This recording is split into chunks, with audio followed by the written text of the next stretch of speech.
28 फरवरी 2026 सुबह के 8:10। तेहरान की एक इमारत में एक गुप्त बैठक चल रही थी। कुछ ही पलों बाद आसमान से मौत बरसी। जब धुआं छंटा तो दुनिया को पता चला ईरान के सबसे ताकतवर शख्स supreme leader Ayatollah Ali Khamenei अब इस दुनिया में नहीं रहे। 3 दशक तक ईरान पर राज करने वाला यह शख्स, जिसे कभी हटाया नहीं जा सकता था, एक झटके में खत्म हो गया। और 4 महीने बाद जब उनका जनाजा उठा तो 100 से ज्यादा देशों के नुमाइंदे उसमें शामिल होने तेहरान पहुंचे। यह कहानी है एक जंग की, एक मौत की और एक ऐसे जनाजे की जिसने पूरी दुनिया की निगाहें ईरान पर टिका दी। खामेनेई की कहानी समझने के लिए हमें 1979 में जाना होगा। यह वो साल था जब ईरान में इस्लामी क्रांति हुई और शाह की सल्तनत का तख्ता पलट हुआ।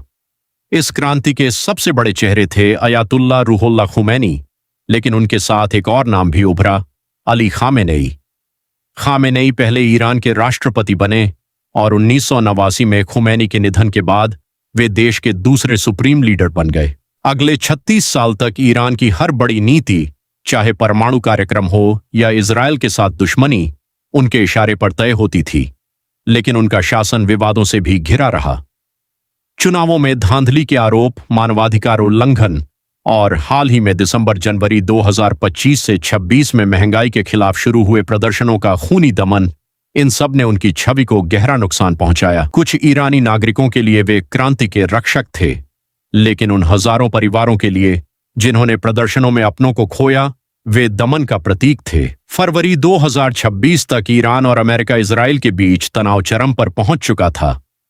परमाणु समझौते को लेकर बातचीत चल रही थी, लेकिन पर्दे के पीछे कुछ और ही तैयारी हो रही थी। 28 फरवरी को अमेरिका और इजराइल ने ईरान पर एक साथ हमला बोल दिया।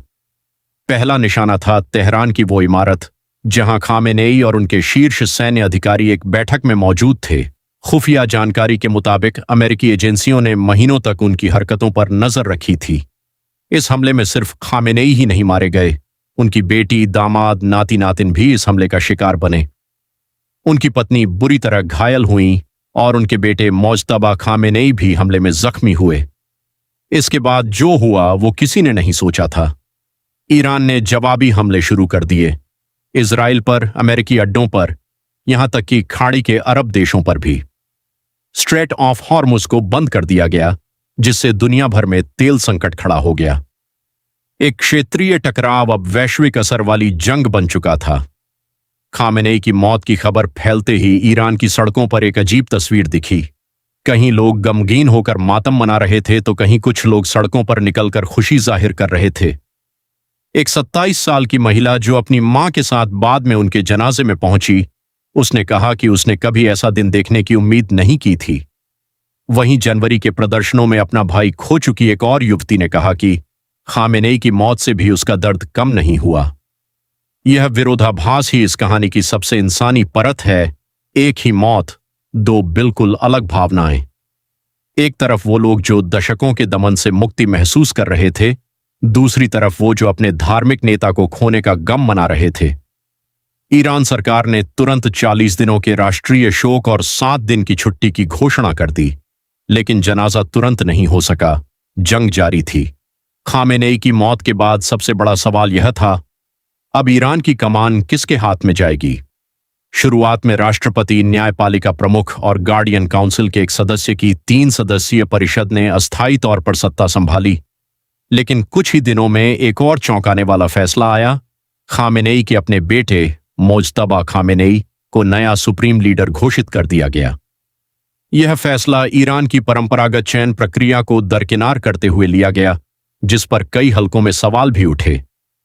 लेकिन सबसे हैरान करने वाली बात यह रही, जिस दिन उनके पिता का जनाजा निकल रहा था, मोज्तबा खामेनेई खुद कहीं नजर नहीं आए।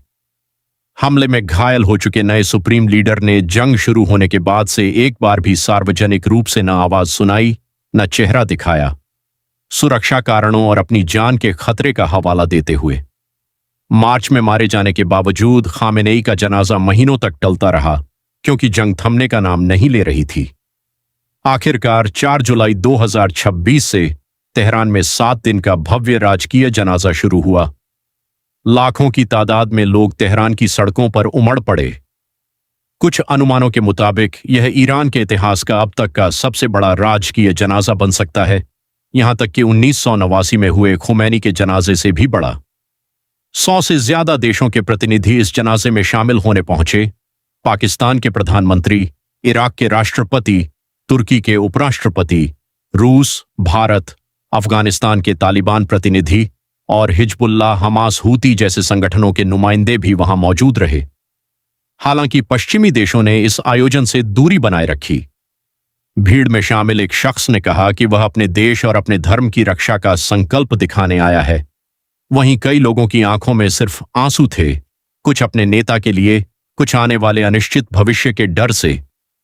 जनाजे का यह सफर सिर्फ तेहरान तक सीमित नहीं रहा। जुलूस कोम पहुंचा, फिर सरहद पार करके इराक के पवित्र शहरों नजफ और करबला गया और आखिरकार खामेनेई को उनके जन्म स्थान मशाहद में इमाम रजा की दरगाह के पास दफनाया जाना तय हुआ। जनाजे के दौरान भी तनाव की परछाई मंडराती रही। अमेरिकी राष्ट्रपति ने एक बयान में यह तक कह